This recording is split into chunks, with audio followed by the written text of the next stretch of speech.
अस्सलाम वालेकुम व्यूअर्स, कैसे हैं? उम्मीद करती हूँ खैरियत से होंगे और आप सबके लिए बहुत सी दुआएं। अल्लाह पाक आपको खुशियों और सुकून के साथ ज़िंदगी गुजारे और आपको बहुत सी खुशियाँ दिखाए। मैं आज की छोटी सी टिप्स आपके साथ शेयर कर रही हूँ।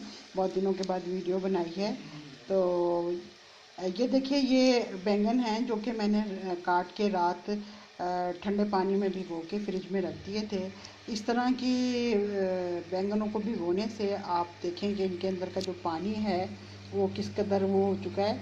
ये इसकी वजह से सारा जो इनका खारापन और वो जो एक अजीब सा कसैलापन होता है वो ख़त्म हो जाता है। तो मैंने सोचा आज मैं बना रही थी तो ये टिप आपके साथ शेयर करूं। तो ये जो है वो आप लोग बनाएं, यकीनन आपको बहुत अच्छे टेस्टी किस्म के बैंगन खाने को मिलेंगे। मैं तो हमेशा इसी तरह बनाती हूँ कि एक दिन पहले काट के इसको पानी में भिगो के फ्रिज में रख दिया और ये जो बाद का पानी है इसको फेंक दिया। तो बाकी तो जिस तरीके से बनाते हैं आप इसी तरीके से बस बैंगनों को तल लें। तो ये टिप आपसे शेयर करनी थी। प्लीज़ इसको शेयर करें, सब्सक्राइब करें। आप लोग देखते हैं, आप शेयर नहीं करते, सब्सक्राइब नहीं करते।